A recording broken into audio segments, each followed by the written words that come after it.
and how we will be running our session today. We only have an hour. It's going to be a fast hour, but we really want to have your input. So let's see if I can move this forward. Oh, having a little technical difficulty already. Sharing, moving slides forward. Okay. So you know what we're going to do? We're just going to exit. Oh. All right. So we're going to fix that, but in the meantime, let me just give you a rundown of, so everybody's muted, and we're going to ask you to use the chat box. So find the chat box at the bottom of your screen, and please first introduce yourself. Let everybody know where you're from. One of our goals of Friday Cafe is to build a sense of community and find a way for us to connect in this work of family engagement. And then you'll be using the chat box to ask questions or make comments while people are speaking. And then Betsy and I will be keeping an eye on the chat box, and after our presenters speak, we will use your comments and questions to ask them to expand on something. We wish we could unmute people and have all of you talking, but with the number we have, where we had over 150 people register, and we almost have 100 with us online. So unfortunately, we can't unmute you. And then there will be a wrap up, and I want to let you know there's an evaluation that we will be using. And like I said, the idea for this these sessions came from you. So we really do want to hear from you. And please share with us what you need and what you'd like to see from Friday Cafe. And then we'll be sending out the slides, and we'll be sending out the recording and resources after this. So if you miss something, just know we're capturing it for you and we'll get it to you. So with that, I want to turn it over to Betsy, and I want to ask Betsy to share a little bit about Friday Cafe and our session this morning. Betsy, I'm going to try to use the slides, so let's see if I can do that. Thank you. Hey, listen, everyone. As Judy's getting the slides, I just want to say I really appreciate everyone that's here this morning. And what I do know is our new Zooming meetings, our Zooming Friday Cafe, I think is a testament to innovation in terms of how we also can accommodate what we're doing. So what I know is you're probably, if you're sitting, I'm sitting at my dining room table. Some people may be sitting in their basement. A lot of people are trying to get their children's breakfast and get started. So I just think it's a testament to our need not only to communicate with our families, to continue to network, and to keep our focus. I know it's not easy right now, but to keep our focus on family. So again, we want to thank you and thank everyone who's on our, on our chat. What we typically do in our Friday cafes is just for our colleagues that have been with us for over 5 years, and we're 5 years into Friday Cafe, and Judy didn't brag, but we have chapters in California, and other states are continuing to look at our model as far as bringing people together. So we're really happy and pleased, and we have a little, we have some, we know that we are having success. So let me tell you a little bit very quickly about who we are and really how this happened. As I said, Friday Cafe, we're in our 5th year, and what we started was really a network for people who work at the intersection of families and schools. We realized early on that there were a lot of people that were doing our work, but there was not really, a professional entity for people to share what they were doing, whether you were a social worker, a librarian, a teacher, an administrator. Our Friday Cafe network represents a lot of different disciplines and people's perspectives from their disciplines. So that was the original goal, to bring people together, and we have been successful. I have to say that. So our goal is to build connections So in our meetings, whether it's through Zooming or whether it's through our actual in-face meetings, the idea is really to build connections, a strong network among all of the partners statewide. The second one was to really expand our thinking. So a lot of the times, if we're working within our own discipline, many times we're so focused on just our objectives. There may be times when someone gives us a new thought, something different than we've ever seen before, and it's an opportunity to incorporate new thinking in our practice. And the final one was really to develop a robust professional identity. So what we know is that the field of family engagement is growing, and we wanted for people, for the field, for the state, for policymakers to understand that this is an important, it's an important path, it's an important career path, and that it certainly has value. The next slide, really, we talk about our values. And again, we talk about this because we put together a lot of people right out there sitting out there listening to us, helped us to think about the values or the principles that we would really would build the foundation for the work for this whole idea of networking in Friday Cafe. And we decided early on that some of them would be non-negotiable. In other words, what we do in our state will be consistent in terms of our values. And when we plant our idea or Friday Cafe in other areas, nationally, that these ideas would be non-negotiable. Our values are what we stand on. The first, sorry, that's my phone. The first one is that we are networking and not necessarily training. So I think what we've heard before is that we're telling our stories, and we're telling our stories because of the work that we do, and then share practice. And that is really from all different disciplines, and gathering good information from each other. We are strength-based and welcoming. So that has been a really important piece of the work that we do in terms of being constructive. So when we come together, we're not afraid of kind of issues that are a little cutting edge, but we are strength-based, and what we seek to do is to build constructive kinds of options. We think we're a safety lab, so that the ideas that we share are a place to test them out and to see, is there something new? What were our challenges? We're not afraid to talk about some of the challenges that we face and how we face them. It's jointly owned, and we have equal voice.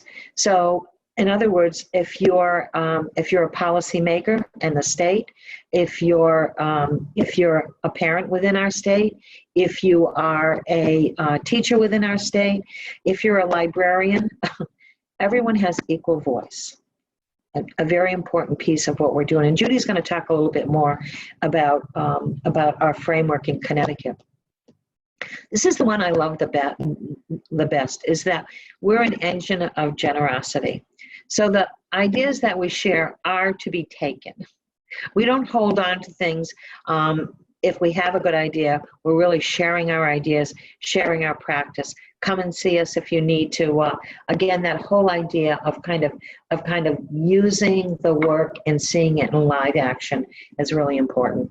And then the last one, again, kind of stands on the whole definition of family engagement in our state, and our goal of equal and equitable access for all. We are restorative, and we definitely make sure that when we speak to some of the practice, that is at the center of what we're looking at. So those are our values. We stand on them. We practice them, and when you are invited to Friday Cafe, that's what we're thinking about. Okay, Judy, I think that it's up to you to talk about the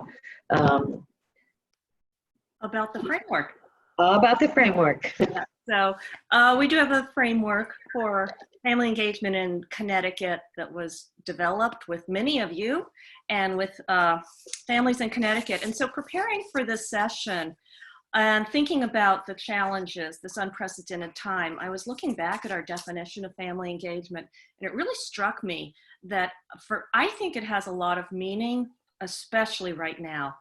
When we talk about family engagement, and these were words from parents that became our definition: full, equal, and equitable partnership among families, educators, community partners to promote children's learning and development. And if we ever needed a full, equal, and equitable partnership, it's truly right now. We're in an unprecedented time of co-constructing education with parents in their homes as we speak. You know, children are logging into their Zoom classes as we're doing ours. And so these relationships are foundational, they're fundamental, and they're really the deposits we need in the bank so that when something happens, we do have these relationships to draw on. So that really is our aspiration for family engagement in Connecticut. Along with the definition, we do have guiding principles. And if you haven't seen our framework before, we'll include a link. Make sure that you get access to this. We have 7 guiding principles. It begins with trust and respect. It touches on student learning, of course. We talk about cultural competence and parents as leaders. And again, this all came from families, but the one I really want to highlight today, where we're starting, is listening to families. And in education, our default seems to be telling. That's what we're in the business of, is educating. And right now, what's very powerful is to take a step back and hear what families are saying and hear what they're experiencing. And also, we want to say to hear what teachers are experiencing as well. And many of our teachers are also parents. So it really is a time to listen and grow and work together to make things work for our families, especially our most vulnerable families. And so in the advertisement for this session, we promised we may not have all the answers. We certainly don't. I don't think anybody does right now. But we definitely have some practices and some approaches that are really important in our state. And we want to highlight those and lift those up. So our agenda for today is first Subira Gordon, who's the Executive Director of CONCAN. And Subira will talk about a survey that they're doing with families that's happening in real time. We know from listening and from other surveys that are out in the field that social emotional needs are really heightened now. And Sedona Marino is going to talk about some work that Middletown is doing as a community to address family social emotional needs. And then we know there's many families that are not connecting to the systems that are being put in place very rapidly. And Hiral Patel from the Village for Families and Children is going to talk about some of their work. And she works specifically with youth and families that are part of the juvenile justice system. And so some of what they've learned working with families that are disenfranchised from our education system, and lessons that we can take from her work. So that is our agenda for today. And let me start by unsharing my screen so that I can offer the screen to Subira and introduce Subira Gordon. And thank you, Subira. Take it away. Thank you. And good morning to everyone on the call. I think this is such a great opportunity for us to connect, despite the fact that we can't actually be together in person. So CONCAN has administered a survey, and I want to say, I'll just preface this, like with all surveys, you learn as you go along. So initially our results were showing that basically 50% of families were satisfied with distance learning. And then we kind of dug down a little bit deeper to kind of see what we have a narrative section. If you will give me a moment, let me see if I can figure out the screen share. Okay. And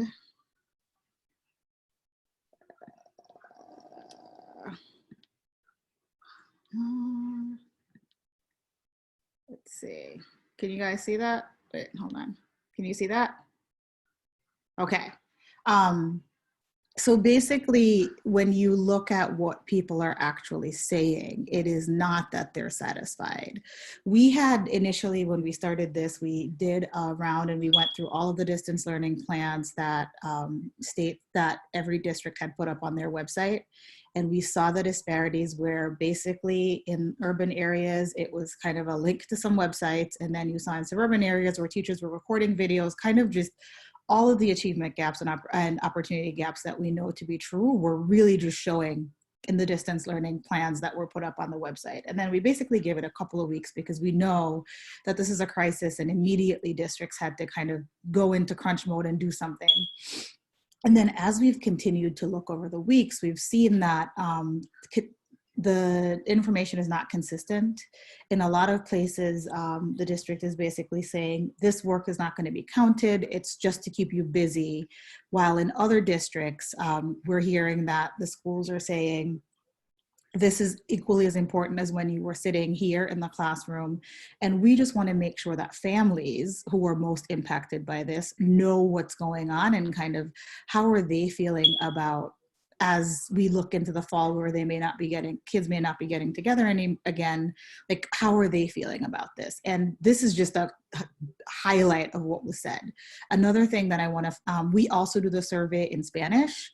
100% of the respondents in Spanish said they were unsatisfied with what they got from either the district, from their teacher. We had a call yesterday with some families in Norwalk, and one woman said, you know, everything that comes home is in English. She said, I am not, and she said, the best English speaker in my home is my 5-year-old. She can't read what's being sent home. So there's definitely a lot of disparity that's happening. And we want to be clear that we're not necessarily saying, it's not a critique of what's happening, but there's room to do more. And there's room to make improvements and make sure that we're completely meeting the needs of all kids. The other thing that we found were when we asked about devices, about 50% or more families don't have a device for their student or for their child. And they're saying that the work that's coming home requires them to have a device. And there's a smartphone in the home, there's 3 kids, and everyone's trying to figure out how to make time to the work that they're required to do. So I'll pause there to see if anyone has any questions, and I can put the survey, I can drop the link into the box, but I just want to say that like families are doing the best that they can. But the system wasn't set up for this. And I think we're just seeing a lot of the inequities that were there prior to COVID-19, just like really showing through in ways that I think we've had every call that we've had with families, there's been a parent who's been in tears just because they've just felt like the roles have been reversed and they're not able to take care of their kids in the best way that they need academically. Sorry, I apologize. My daughter wants something in this moment. Hold on.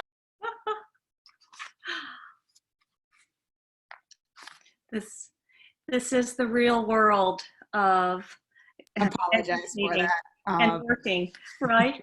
So Sabira, we share my screen. Hold on, and then we can get into discussion if there's any. I think so. Sharing is paused. Okay.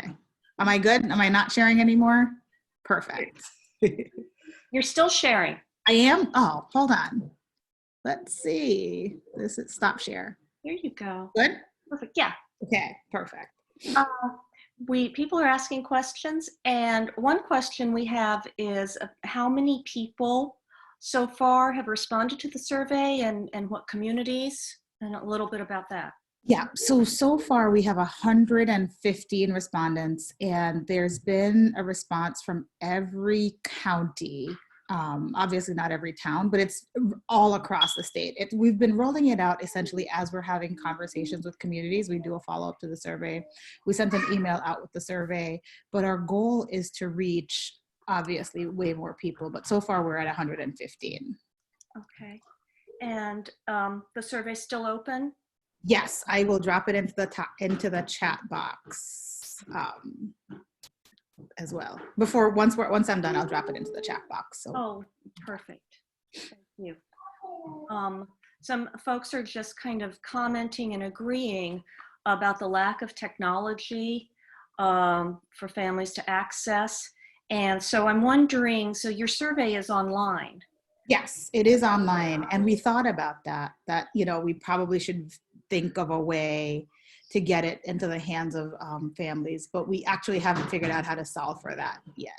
Uh-huh. And it sounds like you're also having some focus groups around the state. And can you talk a little bit about that? Sorry, she's literally like driving her brother crazy who has a Zoom call right now and he's trying to focus. We have been meeting we met with some young people in Hartford. I have a call with some young people in Waterbury. We've been talking to families all across the state, Bridgeport, we have a call with folks in East Hartford, and we've essentially just been asking them, how is it going and how can we help? A lot of times, I think what families are saying is that like they get all these resources, which is probably like just like a whole bunch of websites and links for them to go to, which is just of no use. And they feel like their educators are not as accessible as they were before. And the thing that we've heard the most, to just respond to a question, it was not provided to just charter school families. It's provided, the work that we're doing is all across everyone. So it's not just charter schools, it's all everyone who goes to a public, not even public school. We decided to just send it to anyone who has a child in education.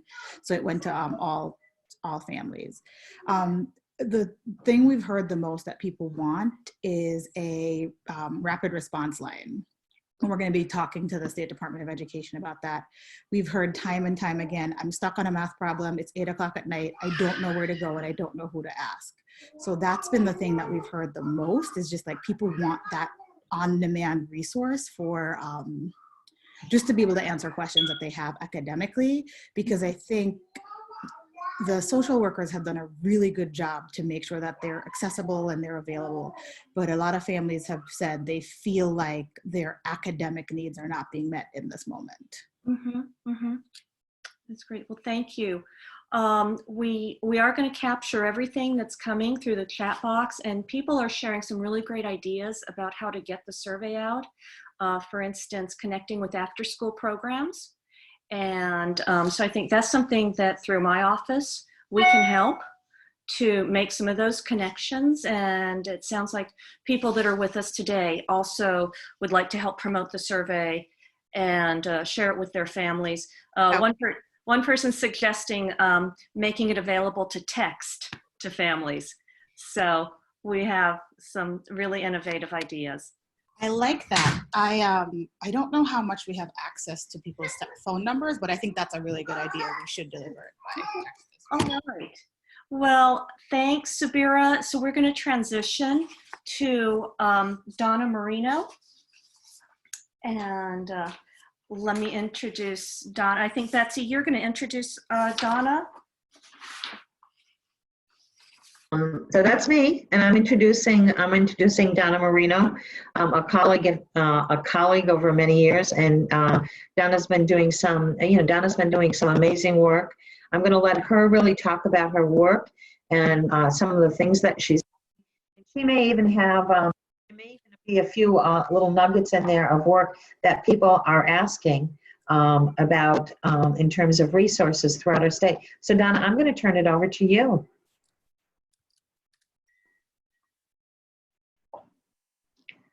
Okay, hello everyone. I'm trying to share my screen and see if I got this right. I think I do. Oh, but I'm at the end. I got to go to the beginning. Okay. First of all, I want to thank Judy and Betsy for this opportunity to present at Friday Cafe, but I also think it's really exciting that we're still having Friday Cafe, because it's been a resource for many of us over the years, and to move it to Zoom, like everything else is being moved to virtual, is exciting. So thank you so much for this opportunity. And today what I'm talking about is really the work of many people, and I'm just highlighting their work. So I want to thank my Family Resource Center staff, my Family School Connection home visitors, Catherine Thompson is actually our lead social emotional person in the Middletown School District. So I want to make sure I thank them because these are some of their stories. And so right away, Middletown, like the very first day that we found out we weren't going back to school, the home visitors and my staff started connecting with families in any way they can. And so I think it's really important that that's where we started. You know, you have to start with what do family needs and who's the best person that can make that connection.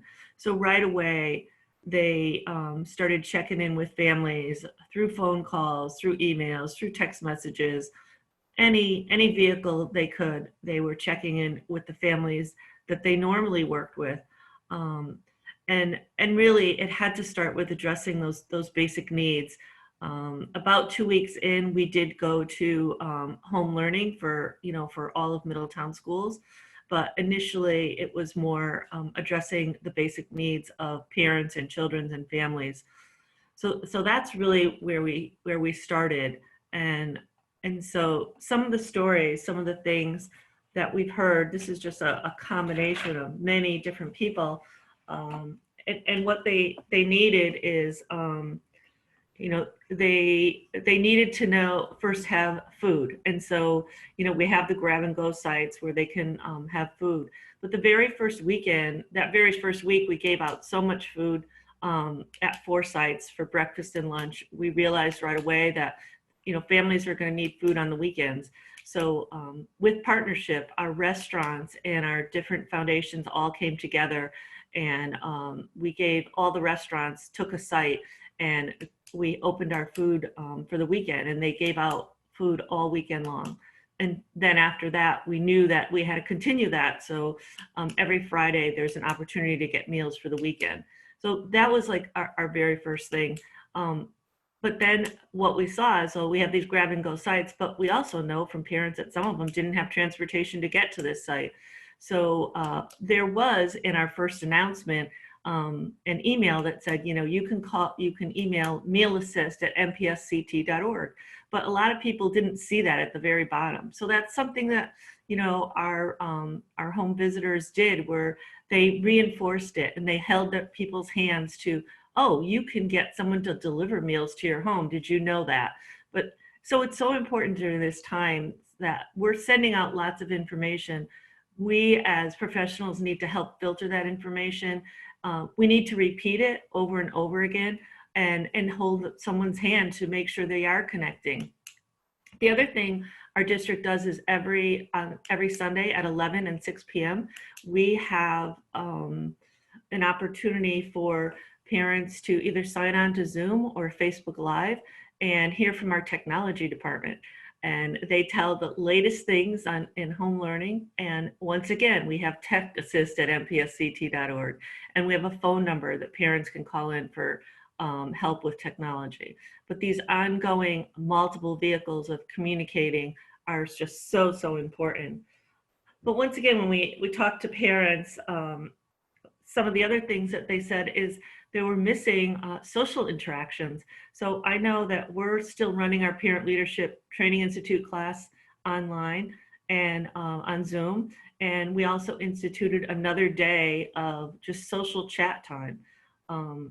And so parents are looking for that. Our family resource centers are doing some virtual play groups and giving parents the opportunity to connect virtually in different ways. One of our teachers is always offering yoga and meditation, and she puts that out there. And Facebook has been a really big way that people are connecting.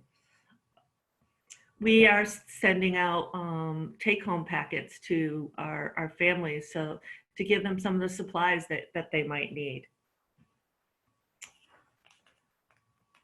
So it's just very important that that we look at the different ways we can connect with families. And so I wanted to show you our tiered approach. And one of the things is, even though schools are closed, that brick and mortar is not there, but we're still doing the same thing. We're still teaching, children, we're still supporting families. But this time we're doing it without the brick and mortar. But this is still going on. So we know at tier 3, families with children with IEPs and 504s, they need more intense contacts, and that's still there. Our school social workers, our psychologists, our different interventionists. And then our next tier is other families that, especially now, that are needing some kind of support. And we still have our home visitors, our faith-based mentors. So those are still there, and we're looking at different ways to connect.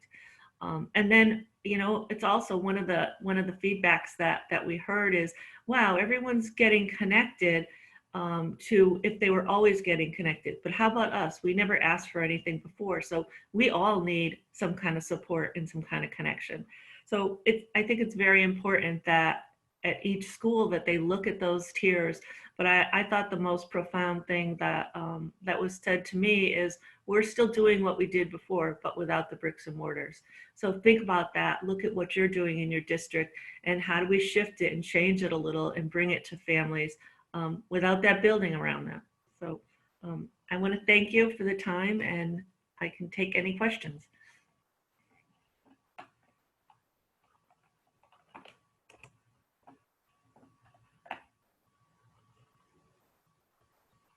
Hey, Betsy, you're on mute. So, hi, Donna. So there are 2 questions that came up, Donna. And one was, who actually, you know, who's getting the packets? I think you talked about families as far as, but how are they delivered? And the other question is, what have you put in the packets? Is it just school related, or there are other resources? So the packets that I was referring to, our Family Resource Center has put together packets for our birth to 5 population that, and we were able to gather the people that have come to our playgroups before. About a year ago, we gave out free coats, and so we collected names. So we're using those databases. The way we got it to families is through mailing. We're mailing it to them, to their homes. But I do know other packets have been delivered to homes through other offices in our district, and they sometimes leave it at the pack and go sites. We've had our faith-based partners offer to drop a computer, a microphone, anything on people's doorsteps. So we're getting things out in many different ways. Thank you. Thanks, Donna. That's one of the things that I think that we're hearing. We probably heard from Sabira too, and that you're highlighting is the fact that families are needing things in multiple ways. And so if you have a database out there and you've served families before, I think what you're kind of summing up, Donna, is to take a look at, you know, what you have in place and to build on what's happening in place as far as getting things out there. And I have to say that, like, if you looked at that tier 3, I mean, tier 1, or no, tier 3, everyone in the district, whether it's a home visitor or a faith-based partner or a school psychologist, we're all kind of doing different things. And also, I think it's important for people to realize that you need to do what you feel comfortable with. If you don't feel comfortable leaving your home to support staff, you find a way that you can support staff. I think we really have to honor what people feel comfortable with, because it is a kind of a scary time. Yeah. Thanks, Donna. I really appreciate all this, you know, all the support and work that you do in the multiple ways. And Donna is kind of connecting school to community and community to back to the school. So appreciate the work, appreciate your suggestions. If there are not, I think that is, there are the questions right now. So I think we'll move to our next speaker. And our next speaker is Carol Patel, and we'll let her talk about who she is and what she's doing. And the topic of, I was greatly impressed with her response as far as persistence and just continuing to reach out. So I'm going to turn it over to you. Thank you, Betsy. Hello, everyone. My name is Carol Patel. I work for the Village, specifically the LINK program, and the LINK program stands for Linking Youth to Natural Communities. So I am the educational vocational coach there. Betsy and Judy, thank you for this opportunity. This is my first time at Friday Cafe.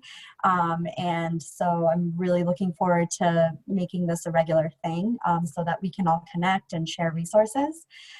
So I'm going to share my screen so that you all can see.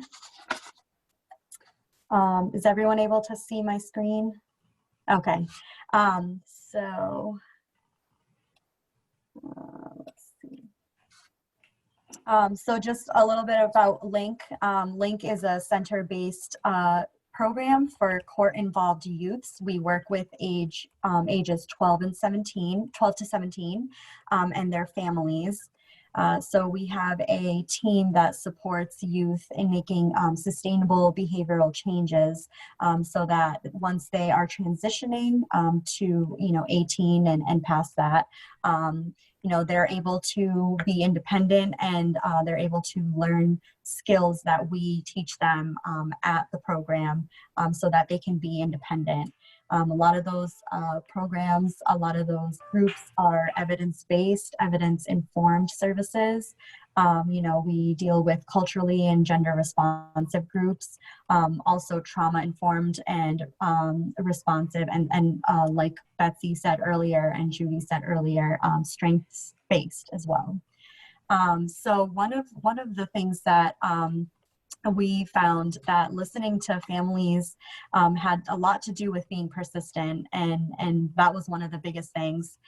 We also have building a foundation. So building a foundation means, building a good rapport, having that strength-based and strong connection with our clients and our families. And one of the things that we focused on too is enhancing communication with parents, especially at this time. Like Subira said earlier, a lot of the things was finding simple things like technology was an issue. We didn't have resources for that. A lot of the schools, were distributing tablets, but then some of the schools stopped doing that because the virus had gotten to a point where it wasn't safe. So really communicating with the parents helped us find out what the challenges were. Some of the challenges were just conflicts in the home and us trying to make ourselves a part of that and see what we could do on our end. We also focused a little bit on setting clear expectations, letting the families know, letting the clients know that even though we aren't meeting face-to-face, they're still expected to have their case management sessions. They're expected to have their educational vocational sessions, and letting them know that we are simply going to be checking in weekly and making sure that, their needs are met. And if they have any basic needs, we have resources so that we can kind of guide them into where to find what they need or provide what they need.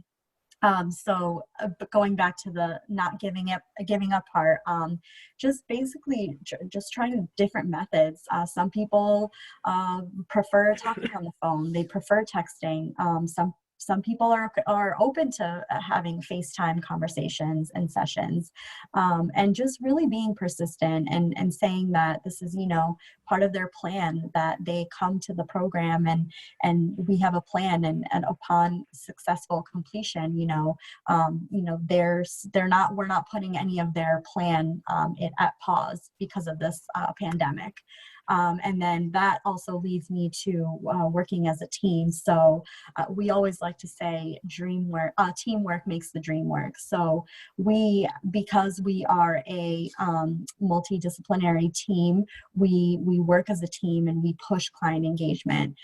So we have the family advocates at our program, and they are the caseworkers. They are the direct, the advocates that are helping the families, helping the clients. We have service specialists who help a lot with running groups, and they are also very connected with the clients and knowing, you know, what they like, what their interests are, and connecting them to those pro-social activities once they are done with the program.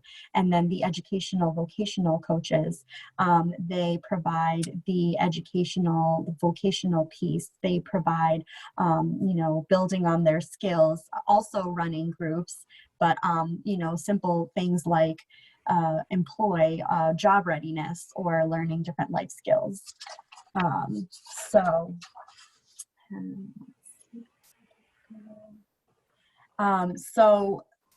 some of the real life practices that we've done with building a foundation is working with clients who are sometimes who tend to be more challenging clients. They are the clients that are hard to reach, clients that have not been engaged in the program at all, or parents who are also hard to reach or do not like talking on the phone. So one of the clients that we have, and Alexandra, she was a client who we, you know, had not engaged from day one, and she seemed like she was combative. She didn't want to come to the program, but us just kind of not giving up and just really trying to be there for her, communicating. We have a client, Helen. You know, her and her mom, Helen didn't like talking on the phone, so we tried to figure out different ways of communicating with her. Now, I understand that our ways might not always be successful with everyone, but I think it's the opportunity that we take, that we just kind of give and try different methods, hoping that, you know, something will work better than something else. So we also have, along with the parent communication, now, because our client doesn't want to talk or communicate with us, a lot of the communication is done actually through mom. And so, you know, with a client like Crystal, in talking to mom, we wouldn't have known that Crystal didn't have a cell phone or a device to talk to us, communicate with us with. So just simply having that strong connection with the client, knowing, you know, kind of their situation, the parent, checking in with them weekly, we're able to see what their challenges are, what resources they have, what resources they don't. And so then that's where we step in and we help them with that. So going to perseverance and not giving up hope. Different methods of communication has been shown with our clients. Some of our clients prefer FaceTime. They want to feel like they're seeing us, like they're coming into our office and we're having our sessions one-on-one. They like that. So rather than talking on the phone and not being able to see each other, you know, they're okay. They're more welcoming to FaceTime or a Zoom call. And then also meeting clients where they're at. I think that's a huge thing too. We are finding that because school is not in session, you know, kids are staying up all night and they're sleeping all day.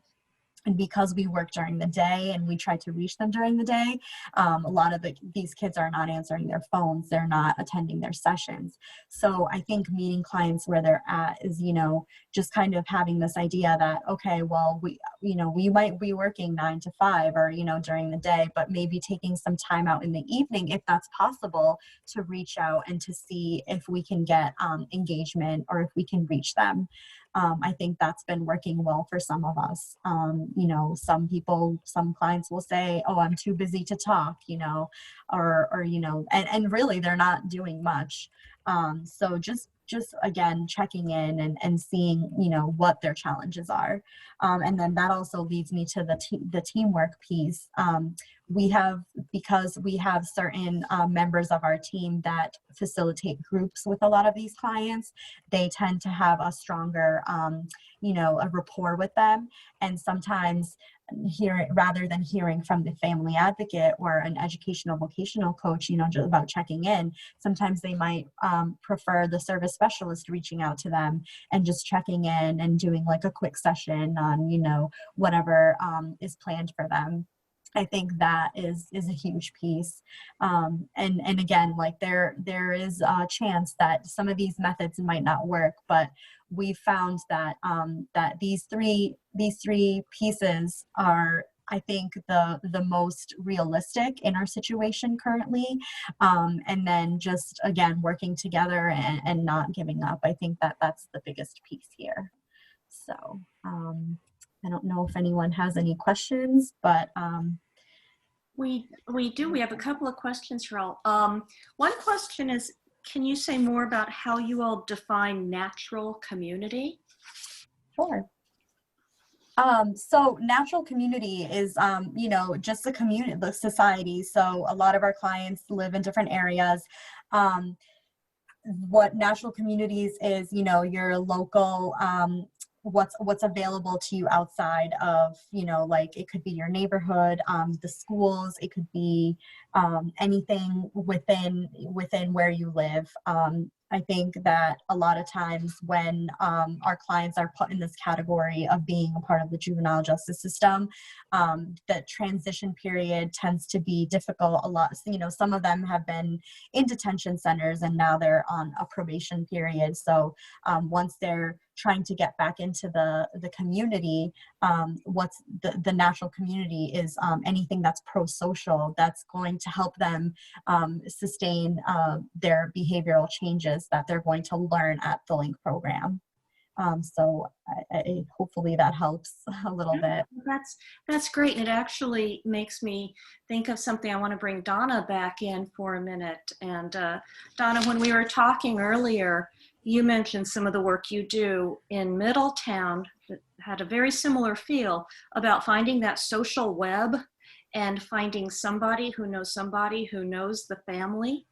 And even if you're working through your school secretaries and bus drivers. So can you talk a little bit about that Middletown approach? Yeah, so we actually really have a district-wide and a school-based framework for reaching out to families. We've actually created a shared Google Drive for anyone that works with families so they can access the different social and emotional curriculums and resources. But I think most importantly is that all our staff that is supporting meets on a weekly basis, school-based, and we are also meeting on a weekly basis by district. And we talk about families. We are looking at our data. We know who is not engaging, what percentage is not engaging. And we're then within those meetings, we're asking who is the best person to make the connection. Just this week, one of our faith-based partners says, oh, I'm gonna go put this on their doorstep. I'm gonna knock on the door. And he said, is it okay if I go in? And we're like, no, that is not okay. You cannot go in. But putting it on the doorstep and knocking on the door is perfectly fine if that's the best way to connect with that family. And so like I said, it's really all that consistent approach and that tiered approach and having that data so that we know our teachers are telling us who is not connecting. And we're bringing together all our staff in talking about, you know, how they can connect. And then I think the other great thing that we just developed this week is we're creating a shared list of parent stories, like what are the challenges and what are the successes, and we're sharing that with our district leaders, and they are going to, you know, address that on an ongoing basis. Thank you. And it sounds, you're all like so similar, but you're coming at it from a community agency perspective. Yes. And I'm wondering to what degree you're interfacing with school districts and learning some of the information that the districts have about who's logging in and who's not logging in. And do you have that connection? Yeah, I'm glad you brought that up. Yes, that's something that I forgot to add. We actually, as the educational coach, me and a partner who's actually attending Friday Cafe right now, we work together to connect with the school districts. We do the same thing. We reach out to the teachers and we try to check in and we, you know, ask questions, you know, who's logged on, because they're able to see, you know, what kids have logged on, what kids have been active in the Google Classroom or, you know, whatever program that they use. And we're able to get an idea of, how they've been working from home, like how they've been, schooling from home.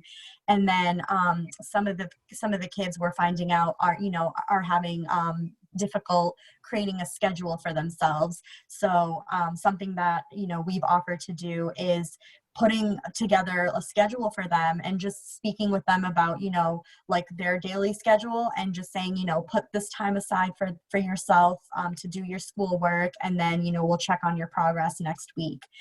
So we are actually, heavily involved with speaking to the school districts to see, what their challenges are. And then, like I mentioned earlier, simply it could be them not having a device. They have a cell phone, but they're not able to do their schoolwork on a cell phone. So then we try to connect that with a resource, a different way for them to get, a tablet. We actually just connected a couple of our clients with getting a tablet, and so they're just now waiting for it. So we are involved with the school a lot. They've been very receptive. They're all working from home. They all have office hours. They've been getting back to me by email fairly quickly, so it's really impressive. Mhm. Thank you. Yeah, and to hear that districts are making those community connections. We're hearing from districts that anywhere from 5 to 10% of their students are not connecting. Mm-hmm. So now that they've gotten their systems in place, and they're starting to have predictable ways for students to log on, and Mm-hmm. they're noticing that that's about the numbers of families that they're not sure how to reach sometimes. Mm-hmm. But I think your methods, and Donna, you talked about using the faith community, Mm-hmm. and the fact that you have regular communications, and Hiral, you talked about your interfacing with the districts. So it's really good to know that there are these agencies out there that are also touching families' lives. Yes. And if we can have that conversation with the data that the schools have and the access that the community partners have, it's a good way to reach some of the families we're not seeing. Mm-hmm. Yeah. So, Betsy, Yes, Judy, I'm here.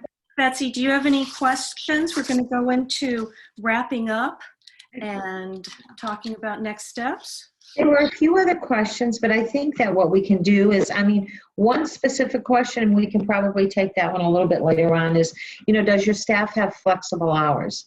So I guess, I think that's a good question, and maybe we can kind of leave that one too, because I think that might be a good question. That was from my friend Paulette Fox, who's in New Britain, and I think that what we are all grappling with in this new, in our new is we're all dedicated. We feel like, we have things to do. And I think each district and each community is kind of meeting those needs in a different way. And I don't know if you want to just quickly respond to that, Harold, or not. Do you have flexible hours and the ability to kind of change things up? We do. Luckily, we sort of come together as a team every week just to figure out, what's working well and related to specific clients. I think that it's kind of up to our own discretion, but luckily my supervisor also is very open to being flexible. Sometimes if that's our only way of engagement, and that's the only way we can connect with clients, then we try to bend the rules a little bit. But I would say we're pretty flexible on being able to see what we can do and how we can best connect with the clients. Great, thank you. Well, I have to say, and Judy, you can help me here, but we have about 3 minutes left. And so if we can get to that last slide, Judy, one of the most important things that not most important was talking to you. But Francisco is going to be sending out a quick evaluation survey. Please take the time to do it, because what it will do will help to inform us as we move forward to for our next Zooming Friday Cafe, which is May 8th and May 29th. And you may have already signed up through Zoom, but if not, we'll make sure that you have the link. And I don't know if there's anything else, but the one thing I saw on the side is, again, a big thank you.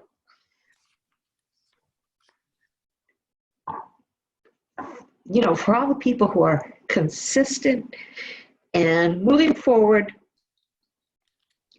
It's important right now. So, Judy, I don't know if you want to, I'm getting a little emotional here. So, Yeah, thank you, Betsy, and thank you to everybody. We have a couple of parting gifts.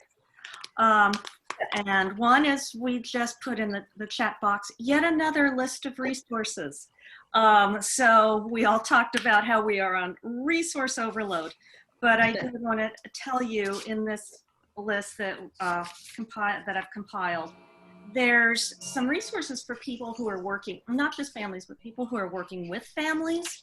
And as you go to the last page, you'll see something called a Family Wellness Check-In. This is something new by the Flamboyant Foundation. That's a national leader in family engagement. And it's a great, I think, a great framework for checking in with families, asking how they're doing. So if you have staff or partners that are not really sure exactly what to ask to make those connections, it's a great, useful little tool.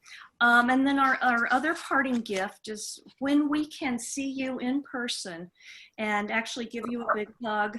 We have Friday Cafe mugs, and we wish we were distributing Friday Cafe mugs to everybody who's here with us, but just know that there's a mug with your name on it.